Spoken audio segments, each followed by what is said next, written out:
I let my dog loose because she loves squirrels more than anything else in the world. And so as the dog is chasing squirrels around some park, I realized the next squirrel she's chasing is basically across the street where there are cars. So I dove for the dog. The dog is safe. I need a chair to walk now. We're done with that. Yeah. So I'm hobbling around. Normally I do a bit more of like the Rolling Stone shit around here. Okay. The main agenda for today is Sam. The main agenda for today is Sam. Yeah! All right. So Sam's here.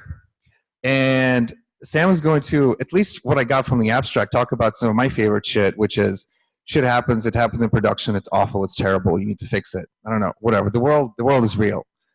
The next segment is going to be pretty, depends on how long or short you want it to be, but it's about jobs. If anyone's looking for jobs, we'll talk about it. If anyone's offering them, we'll talk about that. And it's going to be like, din, din, din, din, I have a couple. Otherwise, throughout, you will be mingling, relaxing, eating, and enjoying. It's self-explanatory. Sam, we're ready for you. Microphone? Hi. Great. Cool.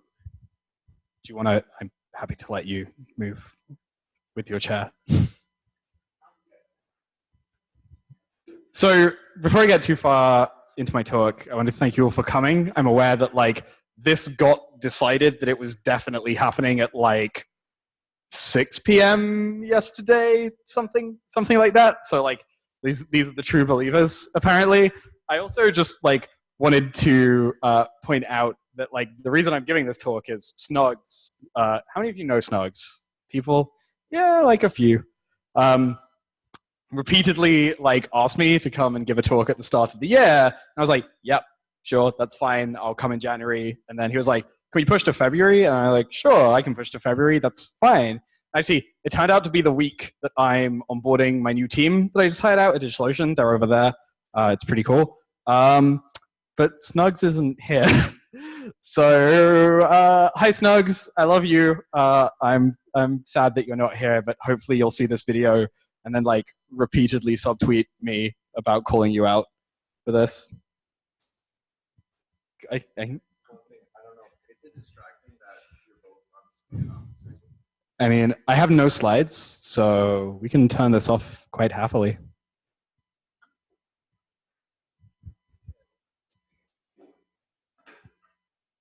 Cool. That may have also turned the camera off. But it's great. Keep it loose.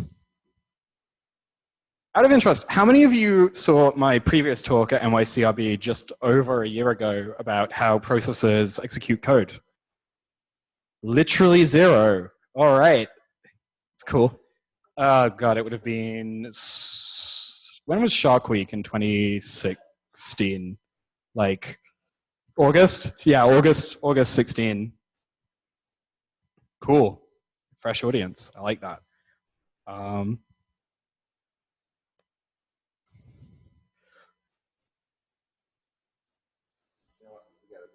Cool. I'm going to walk in front of the screen version of myself a bunch, so that's going to be fine. All right, let's get started. Hi, everyone. This is Runway Overrun. My name is Sam Pippen. I'm a member of the RSpec core team and a senior engineer and technology lead at DigitalOcean. And so basically, as I told you, Snugs was like, Sam, come give a talk about whatever. It doesn't even have to be Ruby.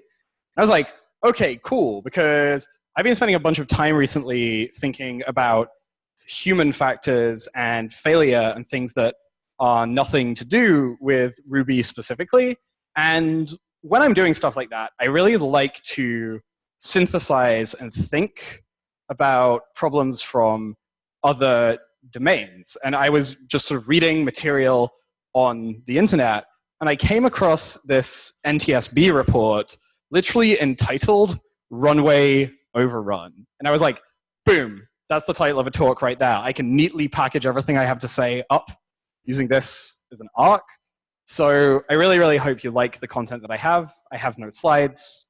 This is going to be more of me talking and then hopefully some conversation afterwards. I'm going to ask potentially the most redundant question you could ask a room of programmers, but who in the room operates software in some kind of production environment? It's 100%, right?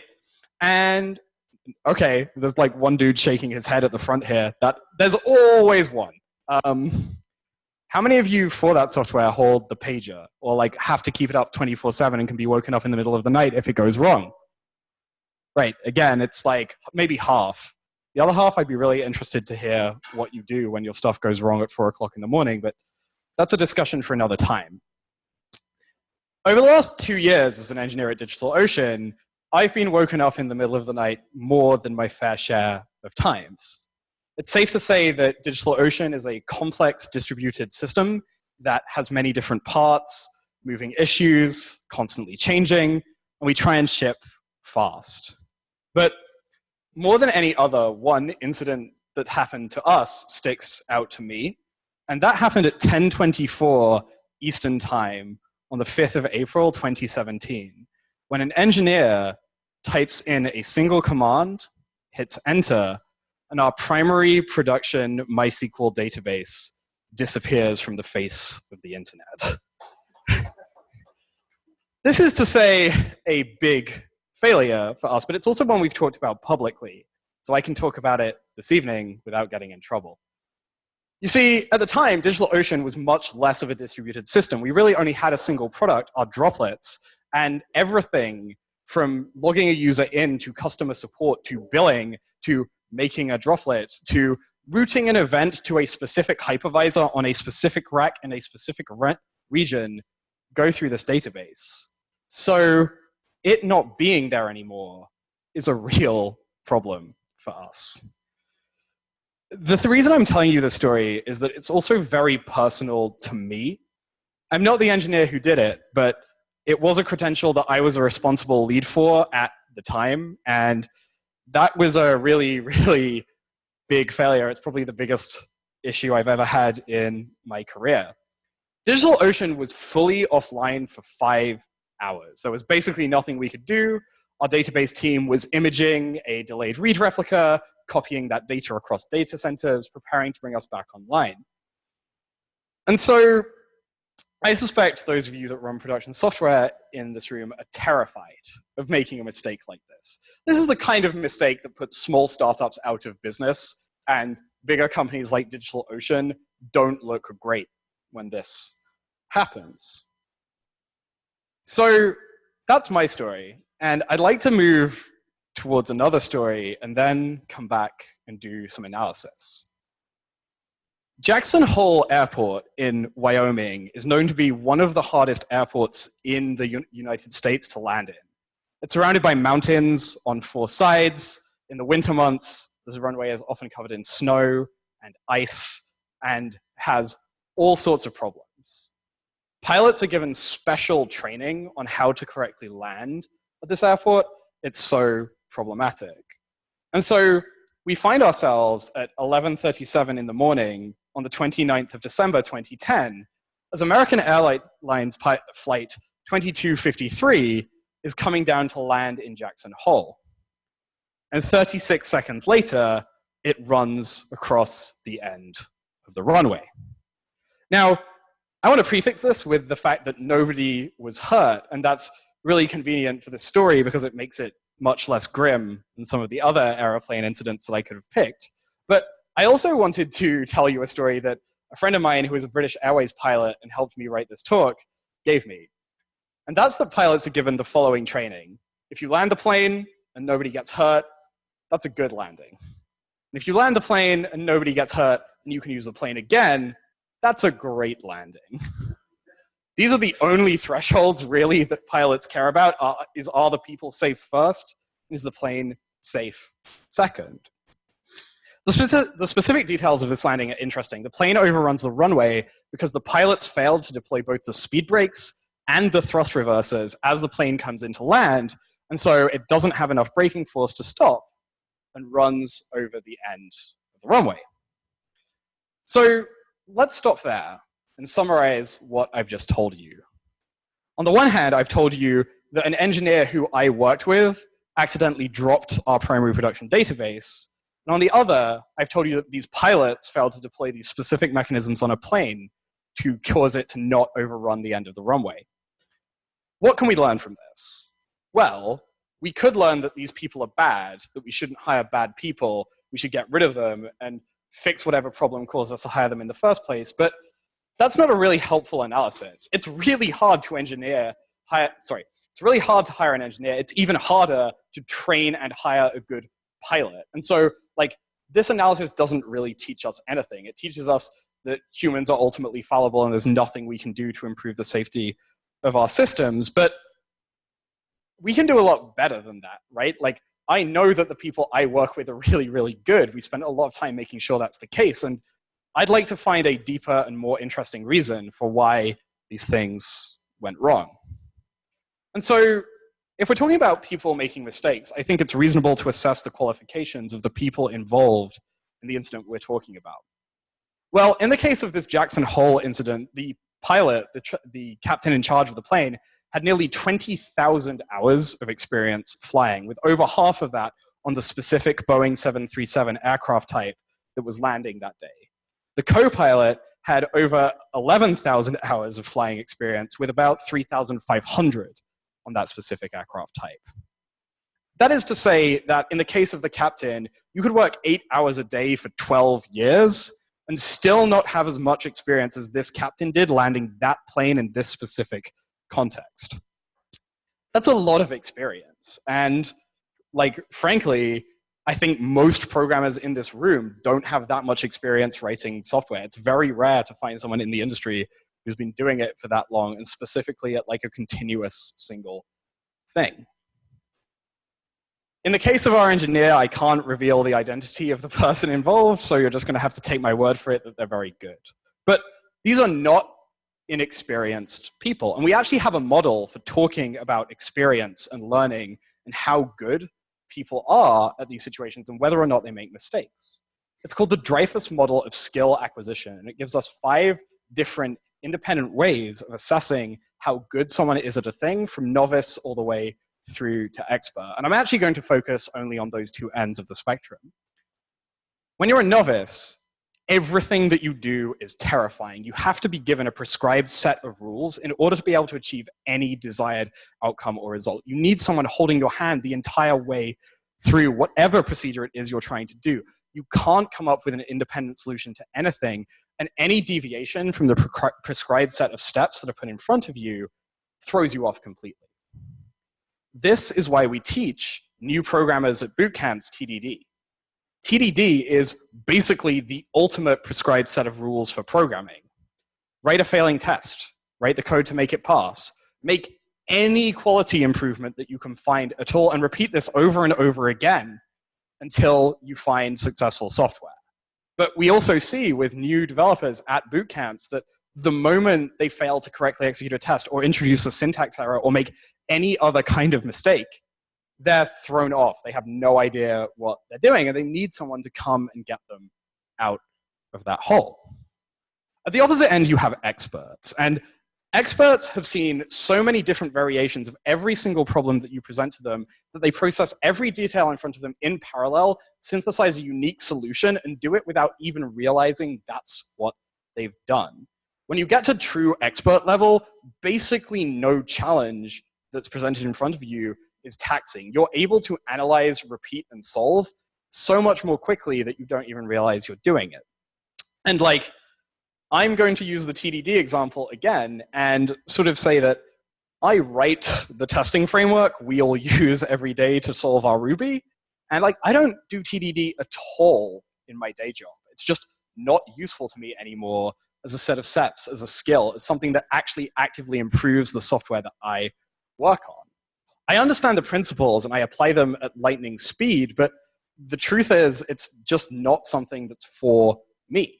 Do I think TDD is a bad thing? No, of course not. But it applies to different people at different skill levels as to how much they need it and whether or not they can apply the steps independently. And those two are completely separate skills. To come back to our example of pilots in an airplane, basically anyone who's flying a commercial aircraft that has passengers in it is already an expert. They're able to process every situation that occurs to them in parallel. And so for someone who's that experienced to make a mistake like that, something has to have gone very, very wrong indeed with the underlying machine. And in fact, if we investigate a little further, we find out that that's the case. To understand why this plane overran the runway, you need to understand the most bare minimum of how airplanes actually decelerate, and specifically what speed brakes and thrust reversers do.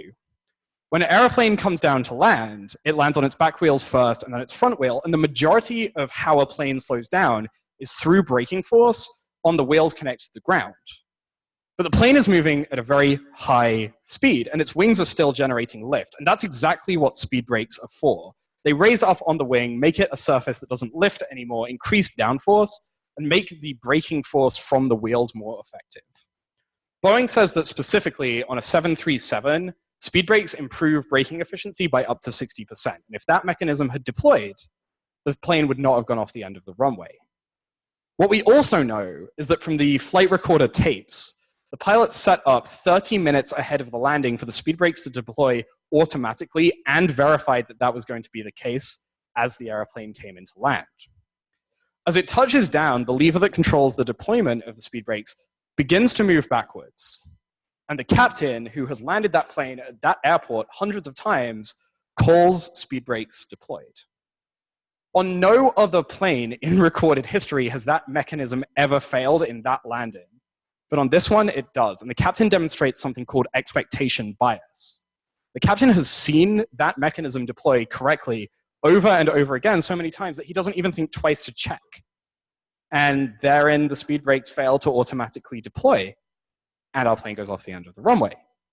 As programmers, we are prone and designed to rely on automated mechanisms, but they're not always reliable.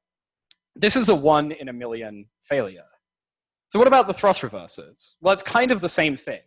Thrust reversers are basically a way of shaping a jet engine so that it pushes backwards instead of forwards. And again, the pilot set these things to deploy automatically on landing. There was a 10 microsecond period where the wheels of the plane bounce up and down, causing it to transition from ground mode back into air mode. And you can't deploy thrust reversers mid-flight. That would crash a plane, and that would be really bad. And so, again, automation, dependency, extremely reliable system. These systems fail less than 1 in a million times. A 10 microsecond period is 10 times faster than this refresh rate of the fastest screens in the world. So it's really not a long period of time at all. What do we learn from this analysis? Well, we learn that the machine failed, that we saw a composition of 2 1 in a million failures, which gives us a probability of 1 in a trillion. You can't reasonably expect even an expert to be able to deal with a situation that occurs that infrequently, because frankly, it shouldn't actually have ever happened in the lifetime of the planet anyway. It's not really a thing that can happen. And so if we analyze down to this machine failed, well, what's the solution? The solution could be build a better machine, but frankly, again, we can't build perfect machines. You can't build a machine that solves a problem 100%.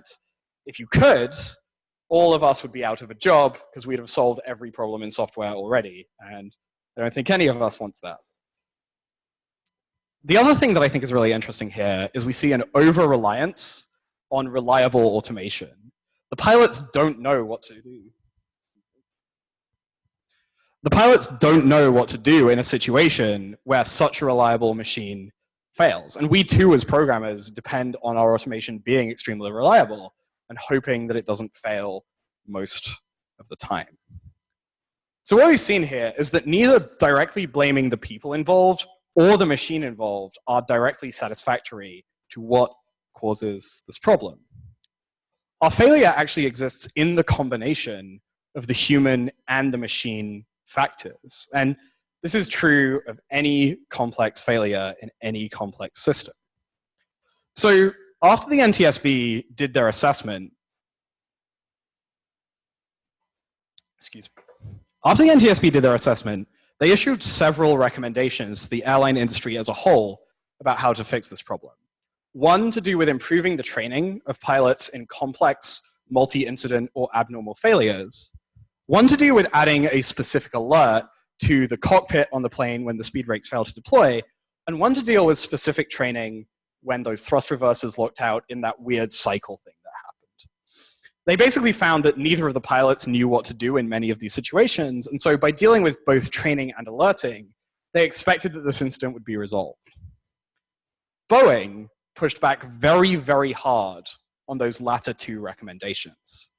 Boeing made the argument that adding more alerts in the critical phase of flight landing would have almost no help whatsoever, because the pilots are already so mentally burdened that any additional information going into their brains wouldn't be helpful. In software, I like to call this optimizing for 4 a.m. you. When I'm woken up at 4 o'clock in the morning because some system is down somewhere inside DigitalOcean, I'm not necessarily able to process tons of alerts, tons of information. I need the quick, simple solution that's going to tell me exactly what is wrong. And so I kind of agree with this analysis that Boeing provided. They also rejected the specific training to do with the maneuver for the thrust reverser lockout. But instead, the entire airline industry shifted quickly and accurately towards dealing with multi-incident and abnormal failures during flight. They implemented two things, one of which is training for what to do in all of these scenarios, and another is how pilots communicate in order to solve these problems. The latter is called CRM. It involves interventions at 4 different stages depending on the criticality of flight. Hint and tip is saying words to the effect of, Captain, do you think it would be normal for us to land on the runway? Say what's wrong would be, Captain, we're not going to land on the runway. Tell me what to do. Captain, turn the rudder so that we land on the runway, and do it for me, which is take the controls and just do the landing correctly themselves. By training pilots to recognize the criticality of an incident that's about to occur and how to communicate when it's happening, they dramatically saw improvements in safety rates in flights across the industry. These are combined with what are called memory actions.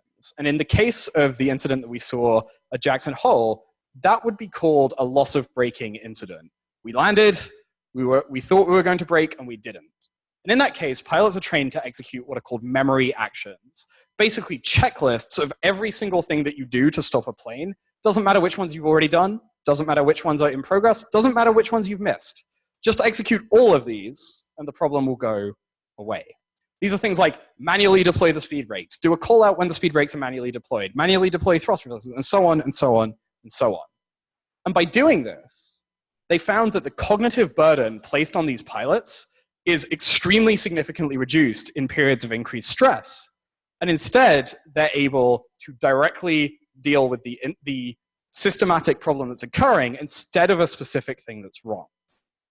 And so by doing this, the recommendation from the NTSB to deal with the multi-incident training was completely resolved. And we've seen no similar incidents like this basically since that training was implemented. And so I'd like to come back to software and come back to talk about DigitalOcean a little bit and what happened after that. So at the beginning of this talk, I told you that our engineer dropped our production primary database. And that's a really terrible root cause. If that's where your analysis stops, you haven't done an analysis. You should fire that engineer and move on, and then it will happen again a week later, and a week later, and a week later, until you realize what's actually going on. To talk about what happened, our engineer pasted some production database credentials into database.yaml to do some production testing for a feature that he was working on the evening before. Logs off, finishes for the day, goes home. Comes in the next day and is like, cool, I'm going to run the test suite now. Bundle exec rake db drop. So he didn't like unpaste the credentials once he did that. And to me, I immediately have a ton of questions. Why is a random application credential allowed to drop like the most important data asset for the company? Why is a random engineer forced to use production database credentials to test a feature? Why is the state of our staging environment such that we can't do that? Why is it that the engineer isn't using a separate set of credentials to uniquely identify themselves, Why is it that the engineer wasn't given training to do something else instead? And so on and so on and so on. These are systems, procedural, policy, training, and systemic causes. They dig to the root of the problem and ask more complicated questions than what did that person do. I think root cause is actually kind of a misnomer, because at the root of an incident is usually multiple failures that stem across the organization. It could be HR, it could be training, it could be finance, it could be support, it could be anything that causes the problem. And there's often more than one. It could be to do with how with people trained, what the technical setup looks like, and so on and so on and so on. And so perhaps the thing I would encourage you to do is the next time you have a big production failure, think about the system as a whole and what went wrong, not just the immediate site where the incident occurred.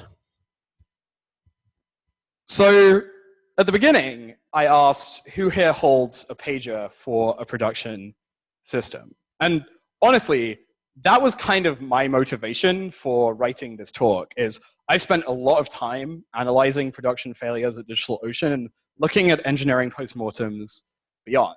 And the best conclusion I can draw is that like we as an industry are just not very good at doing these kinds of analysis by comparison with industries we claim to be similar to.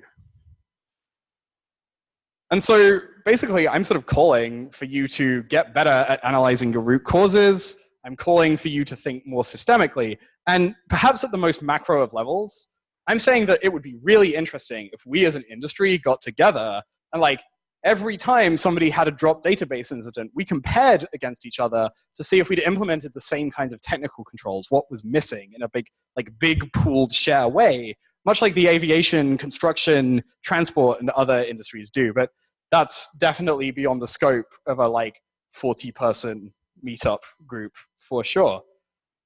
So I guess what I'm saying is maybe if we can do all of this, we can understand distributed systems a little better and have a much more fun time.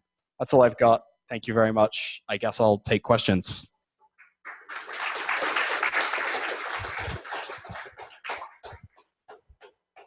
Everyone, this is Mike. Mike is bringing me a whiskey. Yeah, are there questions? Yep.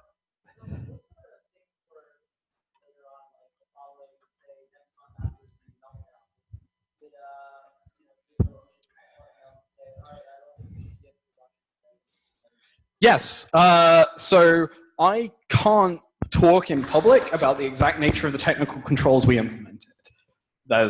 But, for example, you now can no longer directly connect a development laptop to our production SQL database. Like, that TCP connection is just not allowed. Every single developer is given a set of read-write credentials, which are unique, read-only credentials, which are unique to them, so we can identify. So part of the problem with the incident we had is it took us a bunch of time to figure out what had happened, because it looked like a random application had dropped production database in production, and that it took us a while to work out what was going on. So it's stuff like that. Yeah, like the full systemic analysis is a private document, so I can't actually dig into it. I really wish I could. I will say, every question that I asked is a hint as to something we actually did. And that's really all I can say. Wow. Questions. You get a big microphone if you ask a question.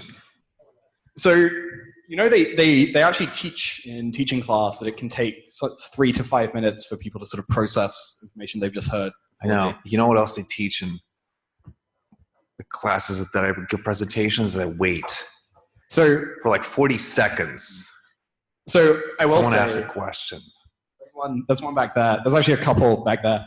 I will say the last time I was here, the Q&A went like 40 minutes and covered topics from how processes execute assembly to like how I feel about boot camps. So like the floor is open to any and all Ruby questions that affect the entire industry, honestly, but go ahead.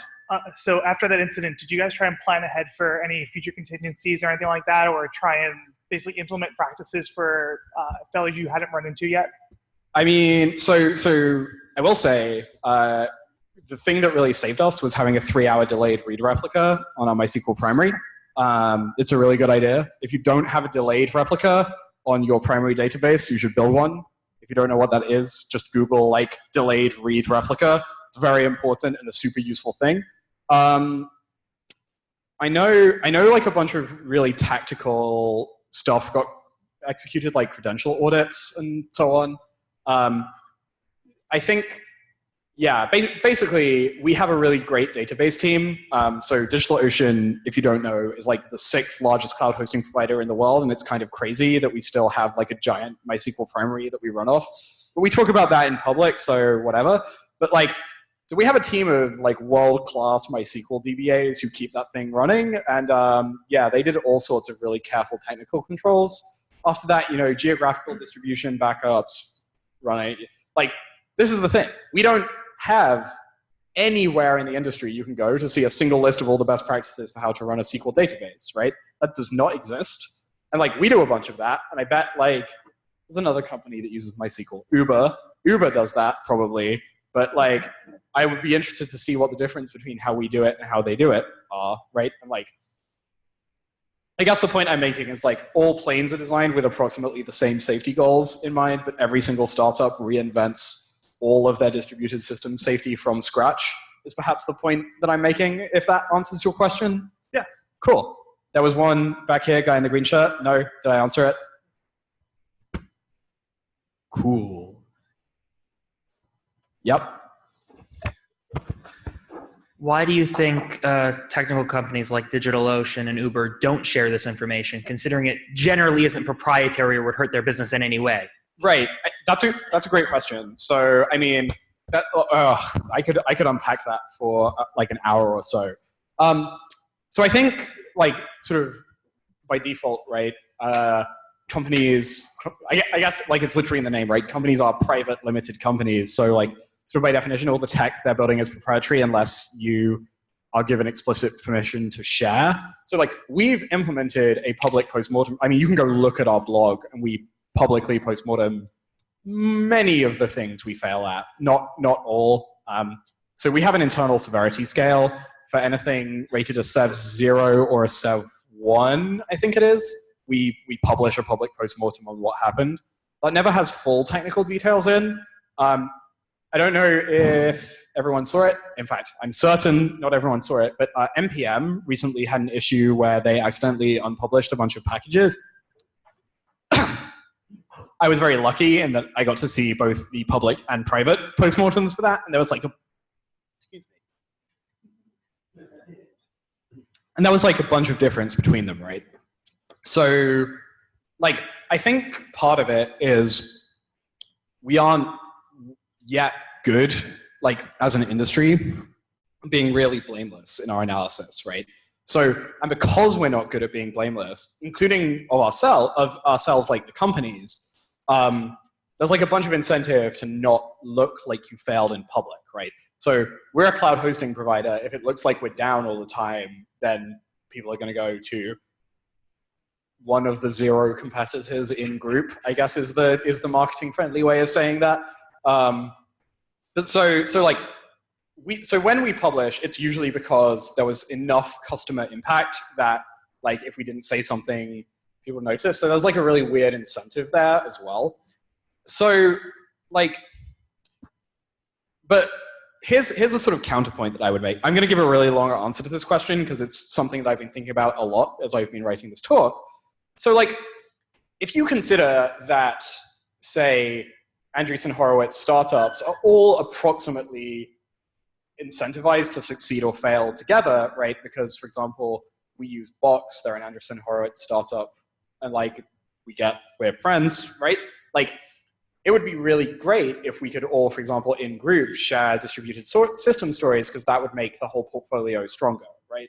So, like, there's clearly a bunch of good reasons why we could all talk about this together. Like, we dropped production MySQL is not, like, there's nothing proprietary about that. There's nothing interesting or special about our database, right? It's a database that receives a lot of traffic. Like, I probably wouldn't want to show you the schema, but like, everyone knows what a database is and how it works. So there's really no reason not for us to share full details. And so, yeah, I actually don't think there is a good answer for this question. I think we really could, like, I'm trying to decide if I would be happy to share some of my, Hi, Snogs.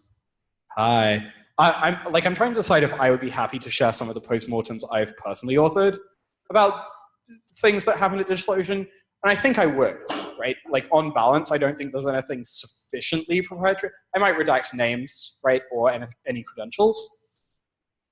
But so, like, I don't think there's a good reason. I just think we're not there yet as an industry, right? And programming's super immature. A dialogue here. Okay. I think one of the reason companies that were mentioned do not share it is because the terms and conditions that are actually signed with the customer end up spelling certain things out that you will interpret that a particular action is, for example, malicious. You can interpret that. So in other words, there are legal terms that spell this stuff out. And then something like that could be like, well, it's not a mistake. The person knew when they were trained to do certain things, but they did them anyway, right? That means you were malicious. And there are provisions. I have a response to that. Of millions of dollars that companies may build into that stuff, and they may use it. And so hence the caution around sharing. So I mean, in security speak, we talk about defensible channels, right? So like, you can't, like, I suspect none of your companies could defend against like a single engineer who gets bored and decides they want to destroy the entire company, right? Like, there's a thing I was about to say there, but I'm not going to because I have like colleagues in that corner, and this is going on the internet. But so like, the same thing is broadly true, right? If you like, and this actually comes back to the idea of procedural policy and training questions. Like, if you have a well-set procedure and a well-set policy, and like you fail, like, and you assume everyone follows it because everyone doesn't want the company to fail, then like, then failures are interesting. If it's like someone deviated from policy or procedure or had bad training, that's like a different question, right? And then that legal burden begins to apply. But like, so for example, like, I mean, I don't know that we specifically have a TOS that says we'll do our best job to keep your data around, but like, I mean, it's just, you hear my colleagues laughing from that corner. That's great. But no, so like, I guess perhaps my counterpoint to that is, you can get away with doing an awful lot, right? And without very much of a legal burden at all. And I think, broadly speaking, for example, if you don't have a training, there's no training not to be followed, right? Weird parallel, but companies used to be deathly afraid of open source. The idea of open sourcing your code, it's fucking, like, how would we do that? Why? That's ridiculous. The legal teams right there, they're like, what would you do with that? What? It's ours. How can you do that? And, the last 30 years kind of happened, and people now are like, oh, right. We're not open sourcing. That's weird. Yeah. I mean, Microsoft, right? Like, what better example could you possibly have than Microsoft, a company that hated open? Anyway, we're getting far away from the topic. I think, so, okay, in an abstract world, all of our distributed systems get better if we talk about them more publicly, is kind of the point I'm making. I do think there is some business incentive to keeping those types of procedures private. It's not like it's very ignoble. It's that, let's say you guys did not have disaster recovery in place. You don't have power backup. If I'm your competitor and I'm kind of ruthless and maybe unethical, that's fantastic. We just lost all our competition. And so if I'm Uber and I have this flawless disaster recovery and perfect uptime, I do have incentive to not share that, because any failure on my competitor's part is possibly success on mine. And so it depends on, because I think we all look at, to compare a DB going down to an airplane crashing is, I think, a bit of a stretch. Because oh, no, absolutely. I don't disagree with you at all. Like, no one died when a DB dropped. Like, it could potentially ruin another company that relies on you. But I think that, like, safety regulation exists because we deem that the, like, overall, like, impact of society would be so extreme, whereas... Oh, absolutely. So I don't disagree with anything you're saying. It's definitely a stretch, sure. So perhaps 2 points. Firstly, I'm going to go out on slightly a limb here and suggest that probably most of us don't work on like human life critical software. No one's telling me. We get people married. Uh-huh. I mean, it is found. Go wrong, they're really unhappy. Great. I mean, sure. But so like, But there's like Flatiron Health, right. Messed up an algorithm for oncology. So like Right. Flatiron Health would be a counter to that. That like Right. But let's give all our information. Wait. I wasn't done. I got interrupted halfway through my statement. One. I love the debate. This is great. But people do, right? People absolutely do work on safety critical software, and like, I'm really interested to talk to them. Like, I don't know anyone who writes computer software that like lives materially depend on. I would like love to have a conversation with someone who does that, because like I would love to know how they do it differently, or if they do it differently. Like, are they just cowboying into their MySQL production primary to set someone to an administrator because it's their onboarding week? No comment. Right, and so like, you know, like, I completely agree with you. There's an interesting question to be had about how they do that differently. And then I think sort of the second point is, you're absolutely right. This talk is a stretch. And like, that's fine, right? Like, it's about pulling interesting metaphors and casting back. I would perhaps suggest that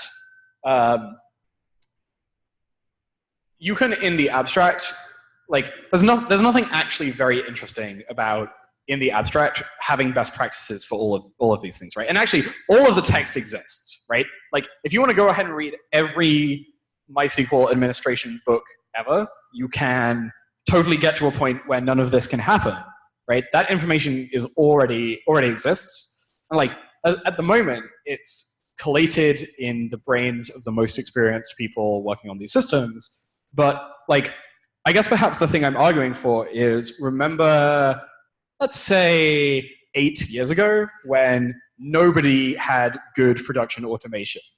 Now we all have Puppet and Docker and Chef and Ansible, and like, DigitalOcean is rebooting the entire cloud data center at a time because Spectre meltdown happened, right? And we can do that now.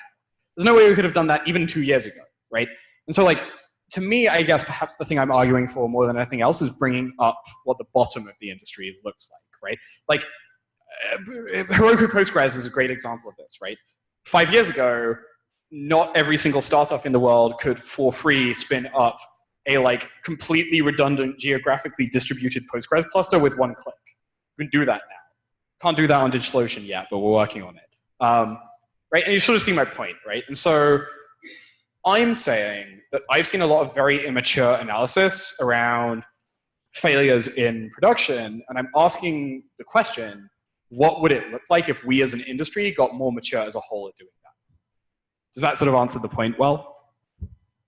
You're like shaking up. We had a microphone throw. Oh, yeah. Yeah. Yeah, I was going to say, I actually do work on software that is kind of like that. Cool. It's clinical drug trials. Do you want to steal the mic from me, punch me in the face, and tell me why I'm wrong? No. I was going to say, like, it's actually kind of similar to what you were saying in terms of, at least what I can talk about is like, great. It's just, there's a lot that goes into redundancy, and right. No one person does anything. Interesting. Yeah. Would you like to give a talk about that at the next NYC.rb? If I can, yeah. I talked to legal at my company, but yeah. Great. Everyone just heard John publicly commit to that. Snugs, are you going to repeatedly subtweet John Snugs? Or is it just me? It's just me, isn't it? Okay, great. Is your name Snugs? Shall I stop trolling the organizers? Thanks for the talk. Of course. Really interesting. Thank you. I'm a senior product manager at a medium-sized company. Okay. And you really freak me out because I think about these things a lot. Uh-huh. My first question really is, and I have two. First is that is it really my responsibility to think about these things, or is it the senior engineer's responsibility? And the second one is, what can I do if it is my responsibility? What can I do to really reduce these risks? And is there like any documented industry best practices, or Sure. are there companies who could audit us? Oh man, that's a great question. Wow. Okay, so let me ask you some questions back. How many engineers do you have total on staff? We have about 4. You have 4 total engineers on staff. Yep. How many product management or project or program management type people do you have total on staff? We have 3, and we have 2 sysops. Okay, so like I'm gonna go ahead and guess that like running out of VC is a bigger problem for your company than like someone randomly dropping the database. Like, is that a fair guess? Yes. Okay, so like this is a causal factor. Like if we're going to talk about causal factors, we can totally talk about this one. Oh my god, this is hilarious. So everyone, this guy's name is Mike. Mike is a trust and safety specialist at DigitalOcean. Okay, he helps keep the internet safe from some of the worst people in the world. Everyone give a round of applause for Mike. This is like actually true. He's amazing. I couldn't do what his team does. They're incredible. So okay, so like this startup thing is totally causal, right? Like, and actually this is a thing that we're currently doing on my team, which is a little bit of a skunkworks team within DigitalOcean. It's like, what is the minimum viable thing that will like work in production for the problem that is currently in front of us? And so like, it's probably not sensible for your company to spend, let's say, like a full engineering month building a globally distributed, completely redundant database setup that can survive like nuclear war in 5 countries. Because the probability of like a small company like that failing to like find product market fit, and I no way know anything about your company, so there's no judgment here, is really high, right? We know from all of the data that there are more 1-person companies than there are 2-person companies than there are 3-person companies ad infinitum. It forms a perfect power law distribution.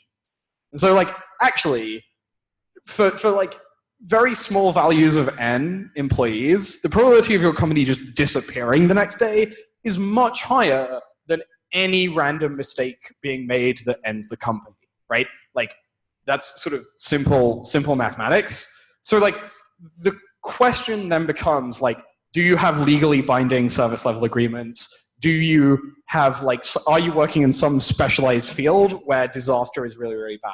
If you're building nuclear power plant reaction control software, like go ahead and do the safety critical thing.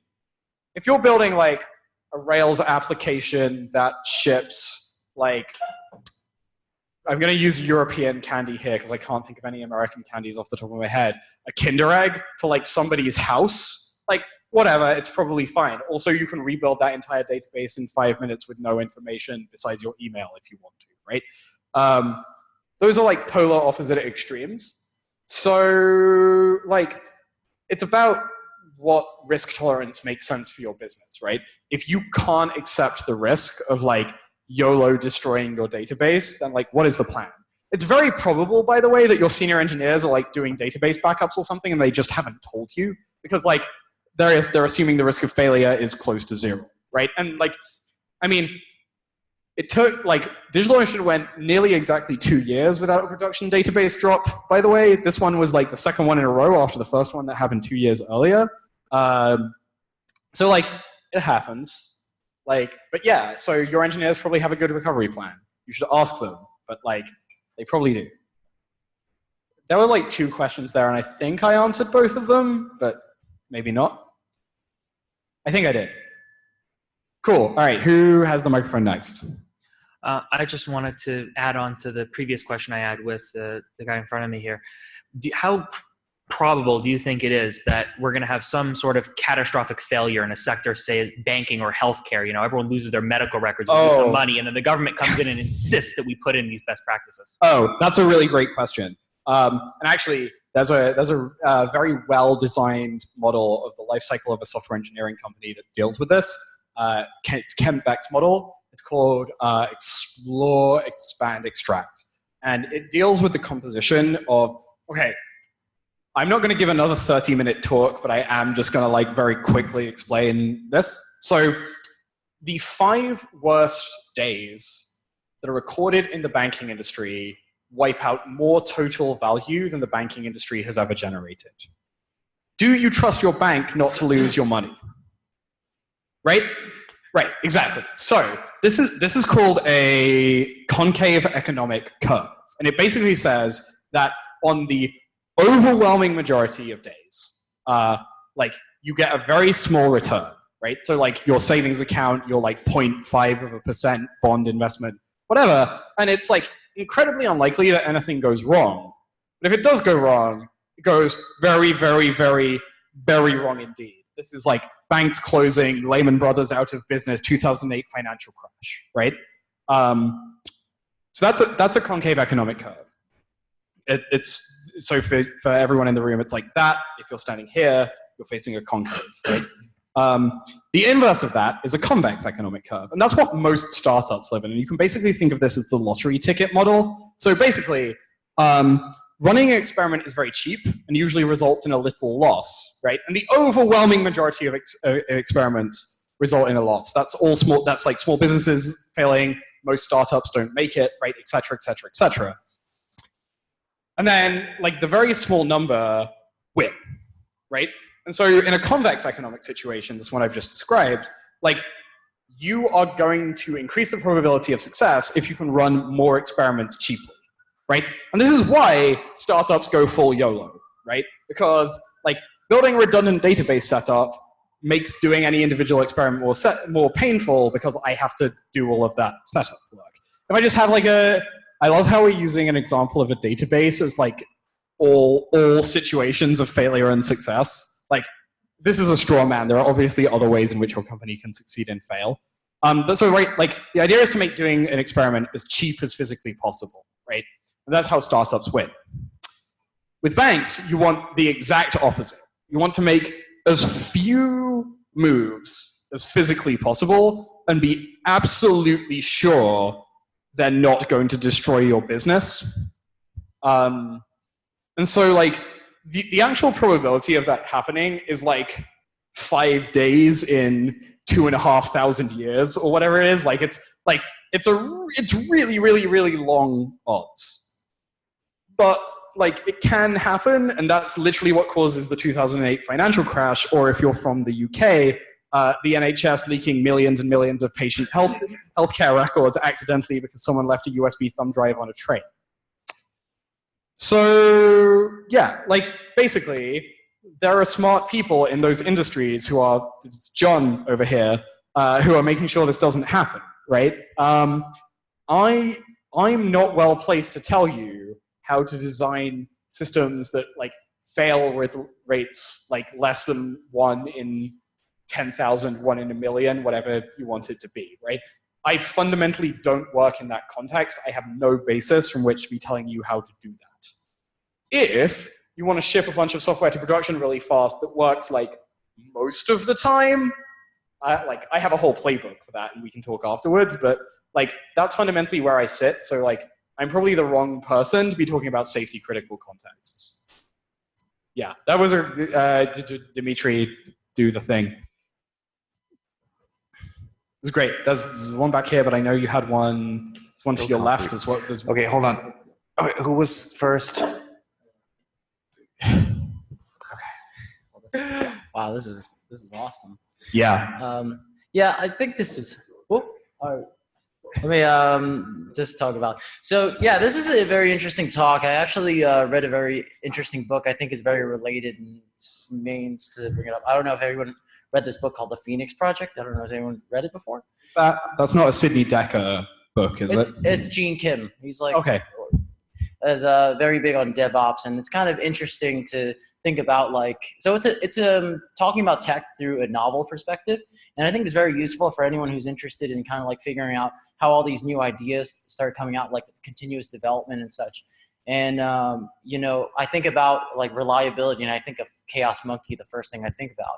Like, why does Netflix like put this thing in production that shuts off all their servers? And it kind of like is an interesting idea. I don't know if anyone is interested in looking into that kind of stuff. But, Yeah. Was that you putting your hand up for a question, or were you putting your hand up because you've... I like this. I have the microphone, so It's actually, sorry, so it's a +1 to that as a question. And if I may, did DigitalOcean do something similar to exploration of automated outages and or et cetera exercises? Chaos Monkey. I have to... What can I say about this? That's like the interesting problem, is I'm not super well positioned. Okay. Here's I think what I can say. We develop quickly enough still that things fail, and as they fail, we have to design around that failure. So perhaps the way I would phrase it is Chaos Monkey is quick development. So like, if you've read the Google Site Reliability Engineering book, you know that Google found that 70% of all production outages were attributable to someone pushing a change into production. We probably do 100+ production deploys a day at DigitalOcean across our entire fleet, maybe more. Sometimes things break. It happens. And so like, broadly speaking, the way I think about this is, if you're going really fast, failure is common, and being able to deal with that failure as part of that is really good. We don't have any specific Chaos Monkey style programs running, but like, for example, we run a hardware fleet with probably close to 1 million Intel, maybe more, Intel CPUs in it. Like, hardware breaks, yo. And we have to, like, I would guess that we probably have at least one hardware machine have some kind of failure every single day. And we run our control plane on top of our own hardware. So like, DigitalOcean is a customer of DigitalOcean. So like, we are distinctly aware that failures in the cloud are possible, and we react to them, right? We have tools like Kubernetes that manage high availability for us. We try to geographically distribute our workloads. And like, I think the thing that perhaps has made us most acutely aware of this is Spectre Meltdown. So for those of you that don't know exactly, basically a pair of bugs were found in all modern CPU architectures that let bad guys read memory they're not supposed to be able to read. And the way that you fix this is by patching your kernel and patching the microcode in your processor, which like is a thing you can do in 2018. Like, processors are patchable. And so, like, over the next couple of weeks, we're going to be rebooting our entire fleet, right? Like, machine at a time, but the whole fleet is going to go off and go on again at least once. Turns out that, like, there are machines that, like, were single points of failure that we have had to work around because, like, we know for a fact they're going to be turned off at some point in the near future. Just today, I accidentally discovered that one of my services did geographic distribution for free by deploying it in another data center, and it just kind of magically started working. That was cool. Yeah, so like, I guess perhaps my personal best practice for that is work in an engineering organization with nearly 200 people who are deploying all day, every day, because that's a more chaotic environment than one you can simulate. There was one back here.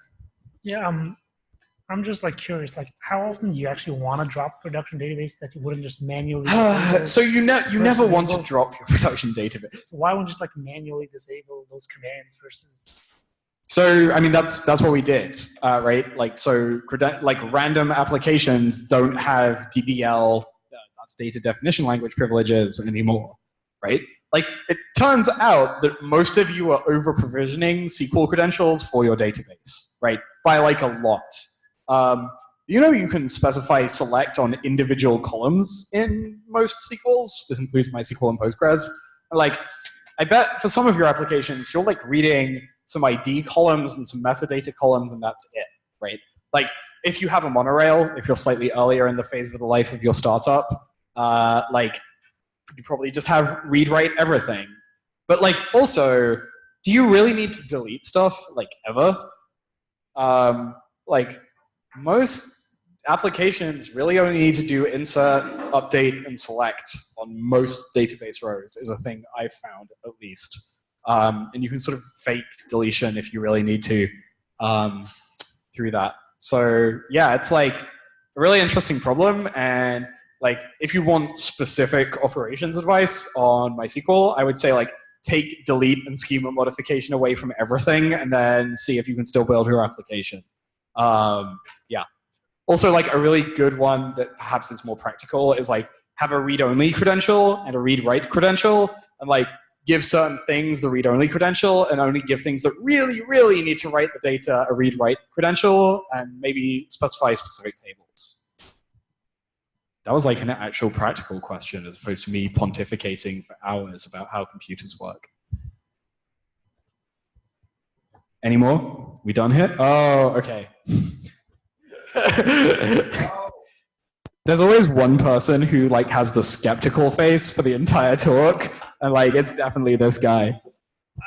I don't want to be skeptical. I'd like to, because I think it would be, I'm at a very, very small startup and only in-house tech right now. Sure. And so I would love for like platform as a service being much more accessible would be fantastic. Oh, I completely agree. And so it sounds like, but thinking about this, like if I'm Heroku, do I really want this to be like gem installed distributed Postgres, and then our competitive advantage disappears? Or even like on an individual level, like if all of your DBAs who like preserved your company through this, if that became, this is like what automation is doing to the manufacturing industry. We're just talking about that happening to some of our professions, but as non-DBAs, non-sysops.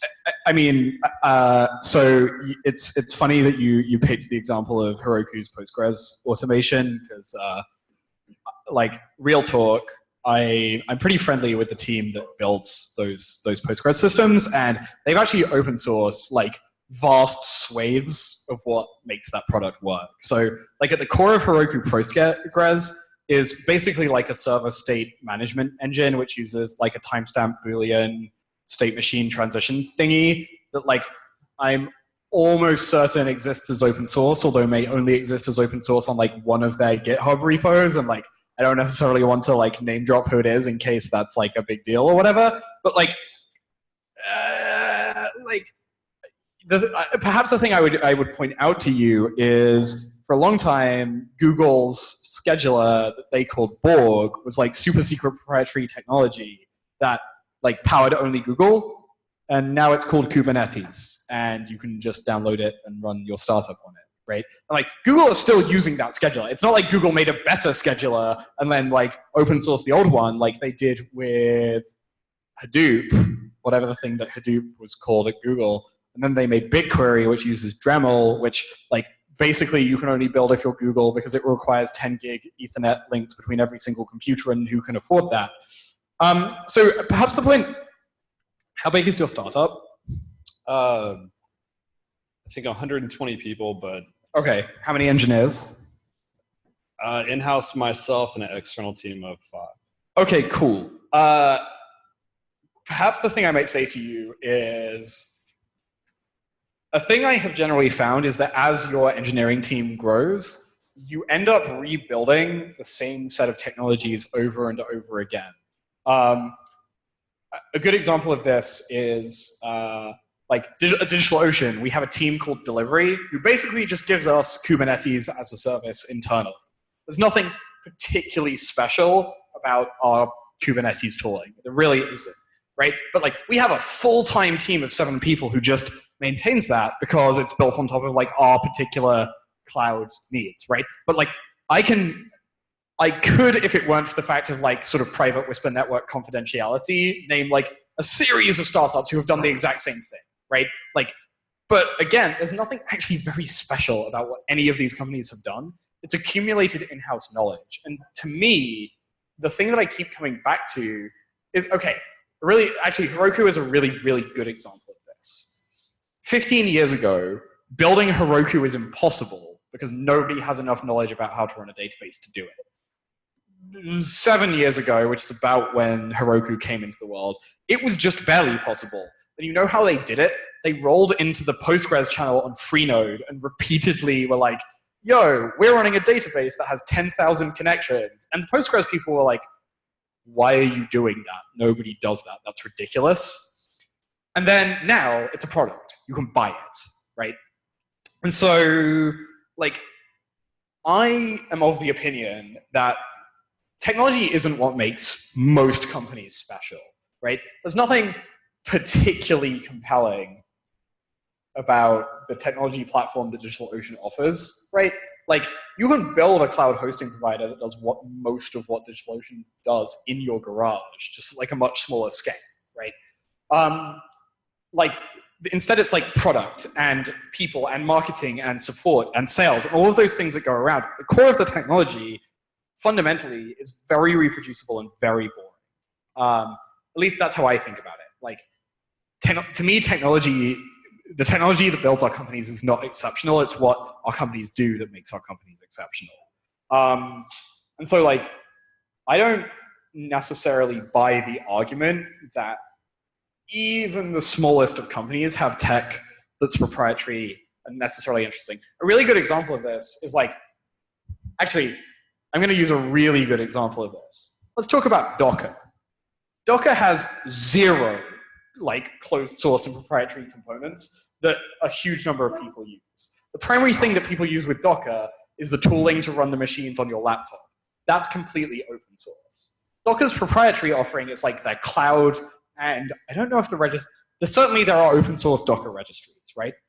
Is Docker still one of the hottest startups in technology today, period, the end? Yes. But they're mostly open source, right? Like, and to me, like, it's very, very hard to convince me your like specific tech is the difficult, interesting thing in your company. It's almost a byproduct of what you do.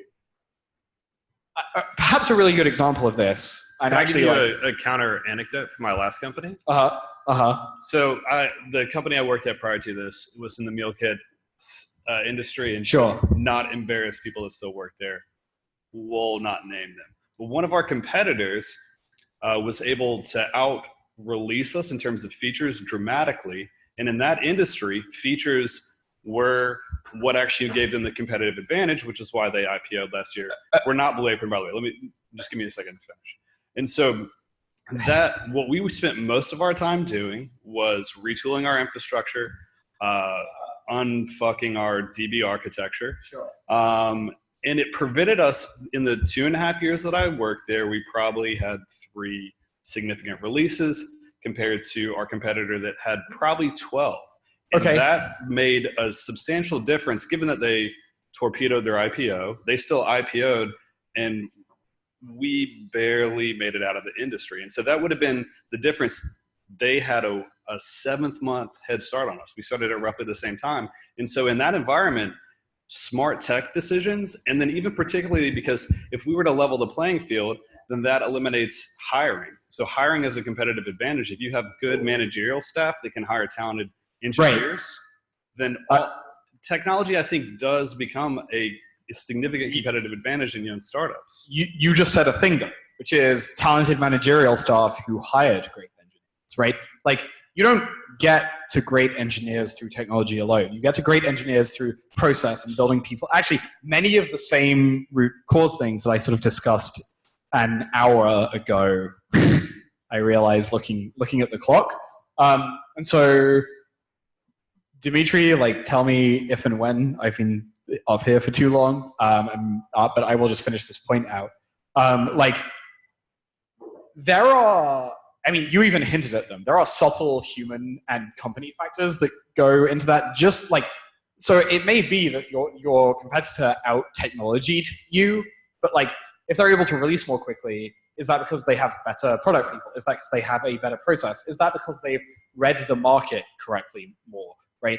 Is it that if they know that the thing to do is ship features, that they have to sort of like skip and cut corners and so on, right? Like I have a billion questions. Like I'm sure we could go back and forth all night. I appreciate your position. I don't think necessarily it's invalid. And I can't tell you your lived experience is wrong. I have questions, right? And I'm sure we could go back and forth forever. I have a middle ground here.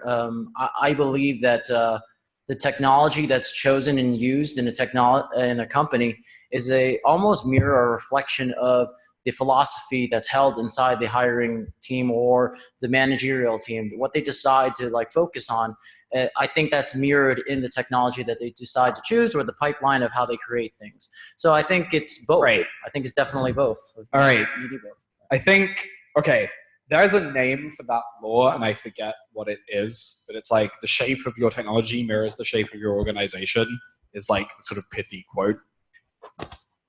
I can go back and forth all night, but like perhaps the thing to conclude on is that it's foolish to consider technology in isolation from the people, process, business, market, industry, and world that surrounds it. And all of those factors are super important. And I don't disagree that like technology for technology's sake sometimes wins, but in my experience, that's really rare. Do we have any more for any more? Okay, all right.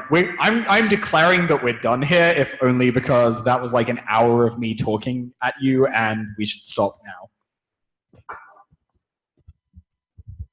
Conway's Law? Conway's Law. All right. Sam, thank you. See, that's an awesome discussion. All right. Sam, what's your name? Chris. What's your name? Edwin. Like, Sam, Edwin, Chris, as a panel, focusing on this topic would be actually interesting. So I heard that the next one is John over there is going to give us a talk on software safety. So hold on. John is going to give a talk on how not to do it wrong. He's going to give us an in-depth look on how to do it when you're constrained with these things, which a lot of us aren't constrained. And I think a lot of us, myself included, struggle with what's it like to be unconstrained, yet I don't want shit to be lost, right? When you describe the situation of a database being lost, you know, I get the climber's claw where I get the climber's claw reaction immediately. I've done this for enough years that I brace for the earth. When I hear somebody running a delete command, I don't know what it is yet, but I know that I'm getting it. And at the same time, we have a startup to run. We've got shit to do. God damn it. Can't be retooling this all the time. Sam. Hi. Last words from you. You got 2 minutes, then we have a segment for 3 minutes, and then we're out. Sound okay? Oh gosh, I don't know. Thank you so much for listening to me this evening. This is the first time I've ever given a talk with no slides whatsoever. I think it's a really interesting format. It's something I'm trying out a little bit more this year as I begin to talk more about broader and interesting ideas in technology instead of just talking about RSpec. So I've given a lot of RSpec talks in my life, as you might expect from an RSpec maintainer, and it gets really repetitive after a while. There's only so many times I can read the changelog dramatically before it gets boring. So I really hope you enjoyed this talk. If you have feedback or thoughts, I will be hanging around with the people over there. Dan is wearing a DigitalOcean hoodie. It's the circle it's called a digital O. So come have a chat with us afterwards by the digital O. Thanks. Thank you, Sam. All right, our next segment is pretty self-explanatory. If you have a job opening at your company, raise your hand. You're going to speak about it for 30 seconds. And if you're interested in a job, please talk to the people who raised their hand. I will go first. That's crazy. Why? Because it's my space. All right. We're hiring for mid-level engineers to senior and lead engineers. Always consider an associate, just because I sort of think that it's really important for the community to keep growing and to hire and mentor people. What we do is we do API development, database development. What else do we do? We marry people. we make fun products where you're like, okay, no one dies if this thing dies, but at the same time, the business makes $200 million a year. It's a sweet spot, right? $200 million a year. We're a public company. You can look us up. Everything is public. It's all open. It's crazy. We're a public company. We give bonuses if you deserve one. We have health care.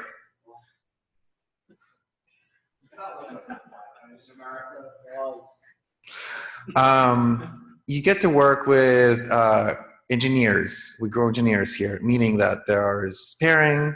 You're going to grow. We're going to throw some outages at you. You're going to grow to them. Some of them are real, some are fake. I'm not going to tell you which ones are which. That's what you get to find out if you actually work here.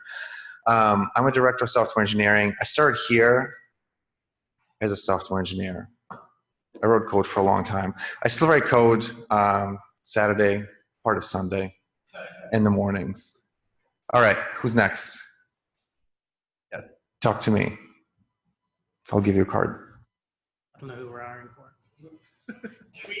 All right, whoever knows who's hiring for next.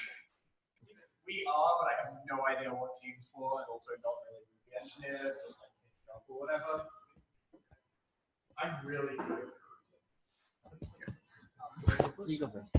Hey guys, I'm representing a company called Everlasting Wardrobes. We're basically Birchbox for kids.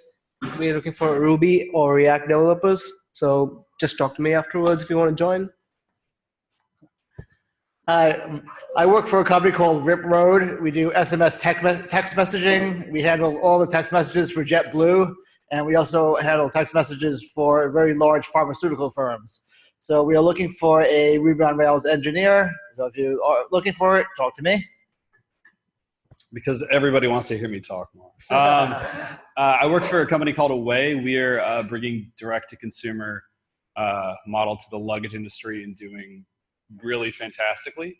I'm the first in-house engineer hire and looking to bring in our second. We're looking for someone who's preferably senior. If you've worked with Solidus or React, definitely Rails. We'd love to talk to you. And I can't rattle off our full benefits list offhand, but good benefits, competitive pay, equity at a company that's doing substantially better than I even thought. So.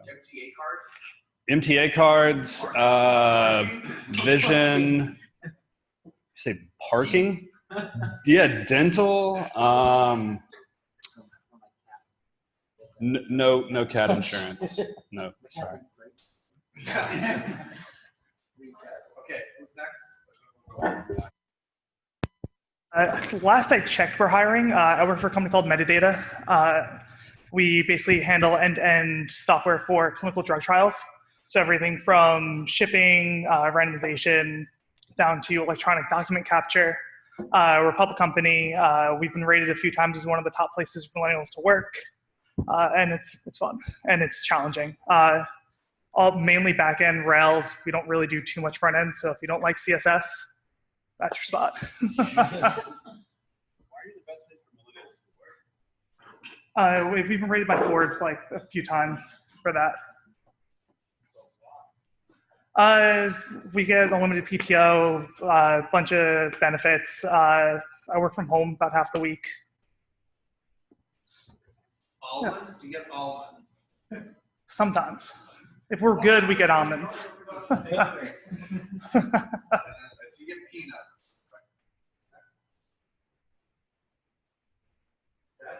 Because I saw there's a cluster of people who fired together. Yes.